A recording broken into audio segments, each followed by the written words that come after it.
Assalamualaikum warahmatullahi wabarakatuh teman-teman semua. Di pertemuan kedua hari ini, kita akan belajar mengenai apa itu operator dan statement pada bahasa pemrograman basic. Kita masuk ke operator pada basic. Apa sih itu operator? Operator adalah suatu simbol yang biasanya digunakan dalam ekspresi. Operator akan melakukan suatu operasi terhadap operan sesuai dengan fungsinya. Contohnya seperti penjumlahan, pengurangan, perkalian, dan sebagainya. Nah, operator pada basic ini ada 3. Yang pertama itu operator aritmatika, relasional atau perbandingan, dan yang ketiga ada boolean. Yang pertama ada operator aritmatika. Operator aritmatika ini biasanya digunakan untuk menghitung penjumlahan, pembagian, dan sebagainya. Kalau misalnya teman-teman mau menghitung luas lingkaran dan lain-lainnya, bisa menggunakan operator aritmatika. Nah, di operator aritmatika ini ada prioritas pemrosesannya. Yang pertama itu dinilai dari pangkatnya, kemudian kali dan bagi, dan yang terakhir itu ada tambah dan kurang. Nah, kalian bisa lihat di contohnya ini. Di contoh pertama itu ada 2 kali 4 pangkat 2 sama dengan 2 kali dalam kurung 4 pangkat 2 sama dengan 32. Bukannya 2 kali 4 dalam kurung pangkat 2 sama dengan 64. Jadi yang dihitung pertama kali itu adalah yang si pangkatnya dulu, baru perkaliannya. Jadi 4 pangkat 2, 16, terus 16 kali 2. Jadi hasilnya 32, bukan yang ini. Salah kalau yang ini. Terus di contoh yang kedua ini, 8 bagi 2 pangkat 2 sama dengan 16. Kenapa ini bisa 16? Karena dia di dalam kurungkan terlebih dahulu untuk yang si 8 bagi 2.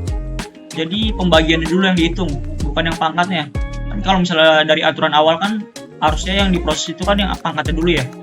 Karena dia di dalam kurungkan terlebih dahulu, yang si pembagiannya, jadi pembagiannya akan dieksekusi duluan. Jadi hasilnya 16. 8 bagi 2 4, terus 4 pangkat 2 16. Kayak gitu.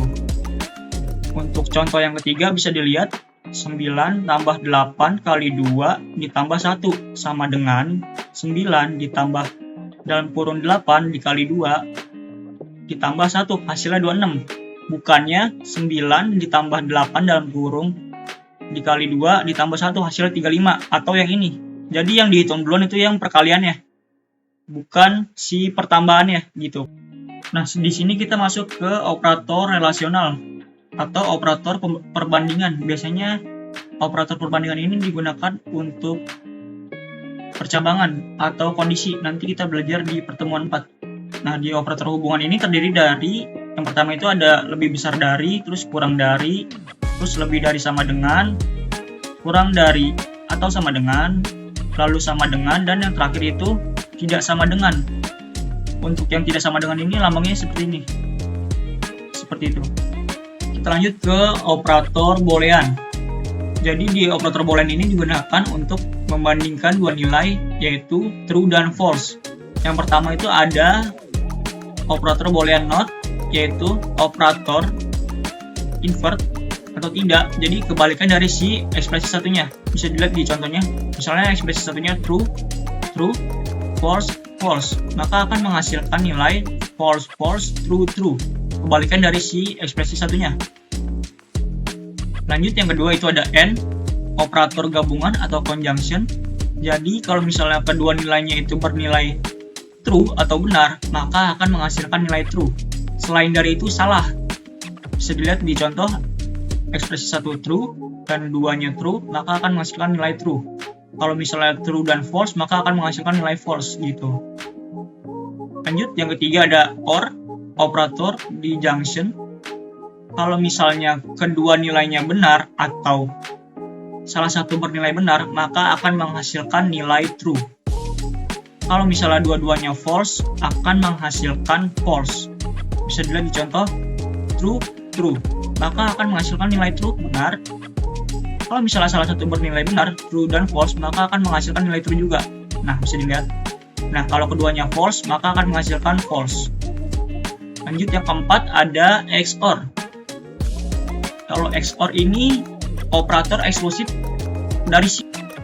Bedanya dari si OR ini, si XOR ini salah satu bernilai benar saja. Kalau misalnya keduanya salah atau keduanya benar, maka akan menghasilkan false. Jadi salah satunya benar baru bernilai true.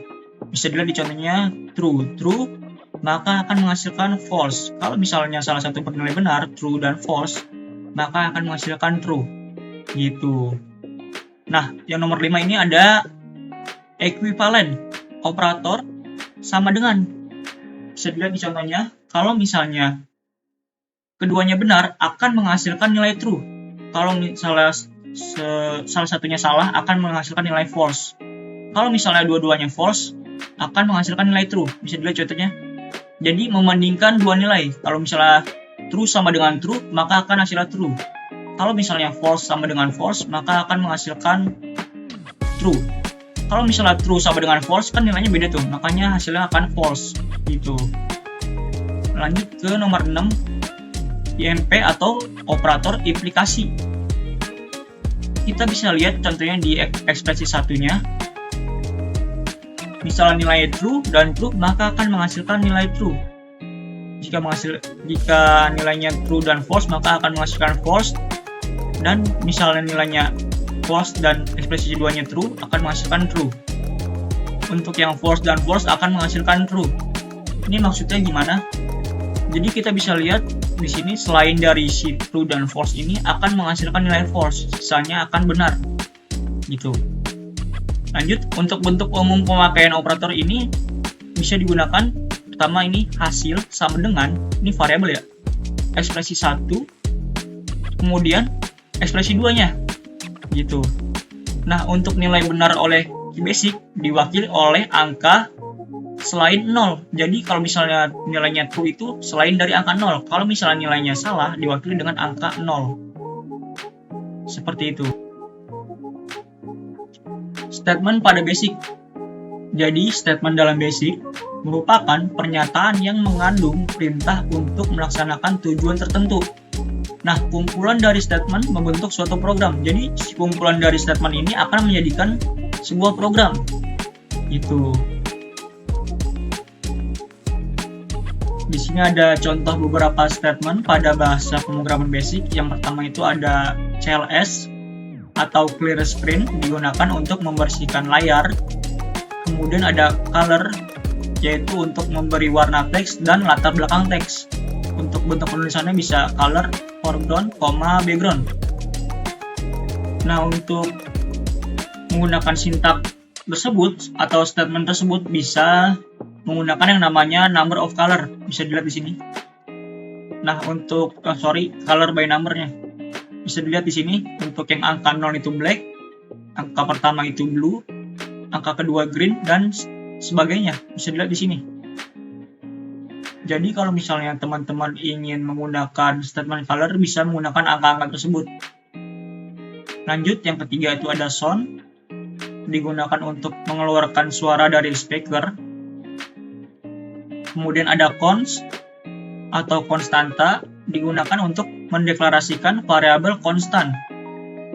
Kalau misalnya teman-teman ingin mendeklarasikan variabel yang nilainya tidak berubah atau tetap, bisa menggunakan yang namanya const. Contohnya kayak pi, kan 22/7 atau 3,14, nilainya tetap ya. Jadi bisa menggunakan ini. Kemudian read untuk membaca nilai variabel pada statement data. Lanjut, ada data, memberikan nilai variabel pada statement read, letaknya di bagian mana saja dari program. Nah, untuk yang read dan data ini saling terhubung. Jadi kalau misalnya teman-teman ingin membaca data, bisa menggunakan yang namanya read. Gitu. Lanjut, end untuk mengakhiri program, subprogram, fungsi, type atau select. Jadi untuk mengakhiri sebuah program bisa menggunakan yang namanya end. Kemudian go to untuk melompat ke baris yang dituju. Let untuk memberikan harga suatu variabel atau memberikan nilai awal si variabel tersebut. Jadi langsung let variabel sama dengan ekspresinya. Gitu.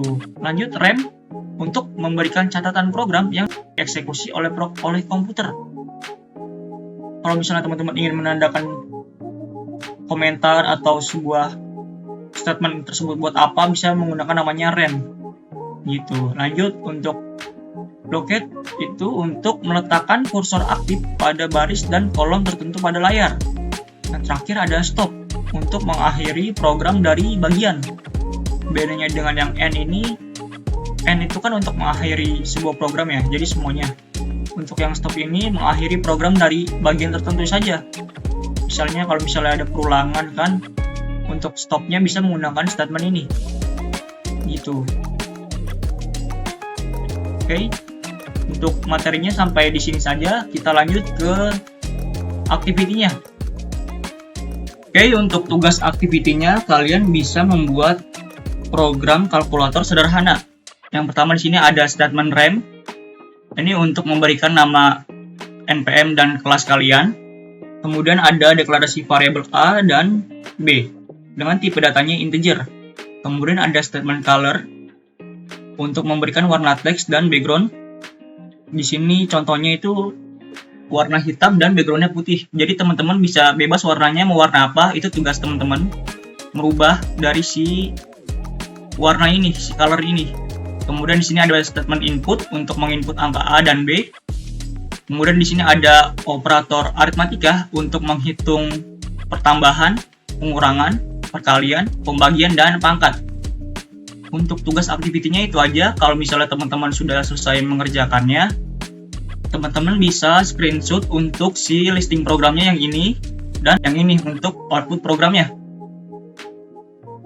Kalau misalnya udah dikumpulkan dalam bentuk PDF.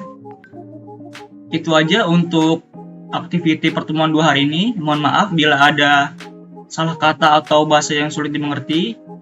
Sekian dari saya, terima kasih.